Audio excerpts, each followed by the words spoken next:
सभी को जय श्री कृष्ण। आइए एक बात आपके साथ में शेयर करता हूँ। इस वार्ता को अगर हम अपने जीवन में उतार लें तो हम हमेशा खुश रह सकते हैं। तो एक राबिया नाम की एक स्त्री थी। वो अपने छोटे से मकान में छोटे से झुपड़े में रहती थी, शहर से कहीं दूर। भगवान की भक्त थी। शहर में से लोग अपने काम में से, अपने संसार में से थके हारे उस राबिया के पास आते थे। कुछ अच्छी बातें सीख करके, आत्मविश्वास से भर के पुनः अपने संसार में, अपने शहर में चले जाते थे।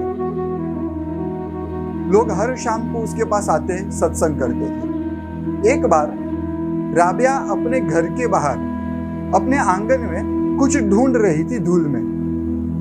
दो व्यक्ति आए उसके पास मिलने के लिए, उसके साथ सत्संग करने के लिए। राबिया के पास आकर के देखा तो राबिया कुछ ढूंढ रही थी।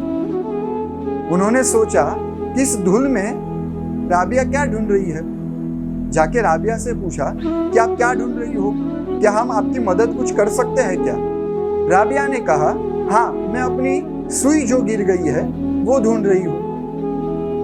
दो व्यक्तियों ने कहा, अगर आप कहें तो हम आपकी मदद कर सकते हैं सुई ढूंढने में। राबिया ने कहा, ठीक है, मेरी मदद कर दो, सुई जल्दी से मिल जाएगी। वो दो व्यक्ति भी राबिया के साथ उस धूल में सुई ढूंढने लगे। कुछ 15-20 मिनट हुई।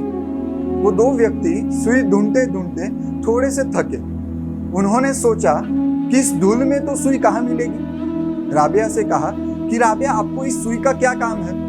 राबिया ने कहा कि इस सुई से मुझे मेरे कपड़े सीने हैं, मेरा कपड़ा फट गया है, वो कपड़ा सीना है मुझे।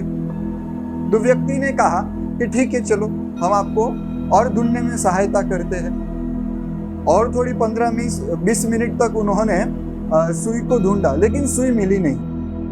उन दो व्यक्तियों ने कहा, अगर आप चाहें, आप बोले तो आपके लिए हम नई सुई ला सकते हैं, आप उस नई सुई से अपने कपड़े सी लीजिए।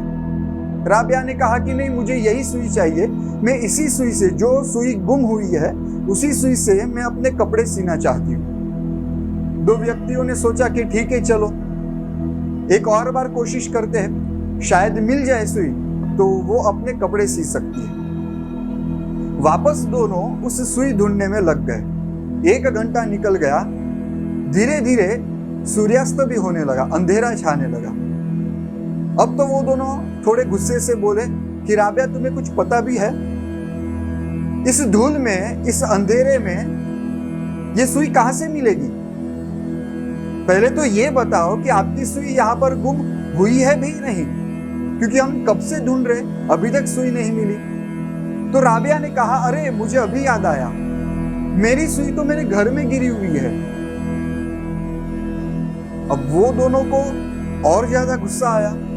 कहा कि हम यहाँ पर 2 घंटे से आपकी सहायता कर रहे हैं सुई ढूंढने में, और आप अब जाके बोल रहे हो कि मेरी सुई मेरे घर में गिरी है।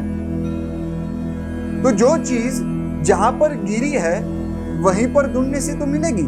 राबिया ने कहा, बस यही बात मैं आप दोनों को समझाना चाहती हूँ। जो चीज जहां पर गुम हुई है वहीं पर ढूंढने से मिलेगी।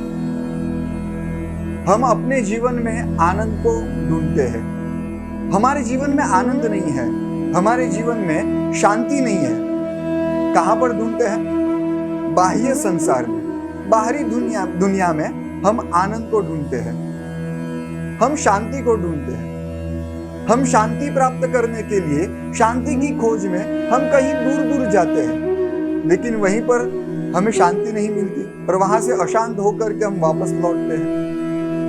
हम आनंद ढूंढते हैं अपने परिवार में, हम आनंद ढूंढते हैं कोई खाने की चीज में, हम आनंद ढूंढते हैं कहीं घूमने में, हम आनंद ढूंढते हैं अपने पति में, अपने पत्नी में, अपने संतानों में।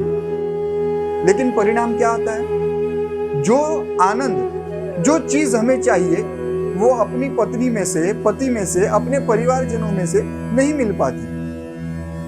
ये तो यही बात हुई कि हम भाजी मार्केट में जाकर के, सब्जी मंडी में जाकर के हम कोई दवाइयाँ मांगे, या फिर मेडिकल में जाकर के हम सब्जी मांगे। नहीं मिल सकती ना। मेडिकल में जाके यदि हम सब्जी मांगेंगे तो नहीं मिलेगी। बस उसी तरह से हम बाहर की दुनिया में यदि आनंद ढूंढने का प्रयास करेंगे, यदि शांति ढूंढने का प्रयास करेंगे तो हमें नहीं मिलेगी। हम असफल ही रहेंगे और ज्यादा अशांत हो जाएंगे और ज्यादा दुखी हो जाएंगे। यदि हमें आनंद ढूंढना है, यदि हमें शांति चाहिए तो अपने भीतर ही ढूंढना पड़ेगा, क्योंकि वो शांति और वो आनंद हमारे भीतर है, बाहर नहीं है। तो जो चीज जहां पर है वहीं पर ढूंढने से वो चीज मिलेगी। सभी को जय श्री कृष्ण।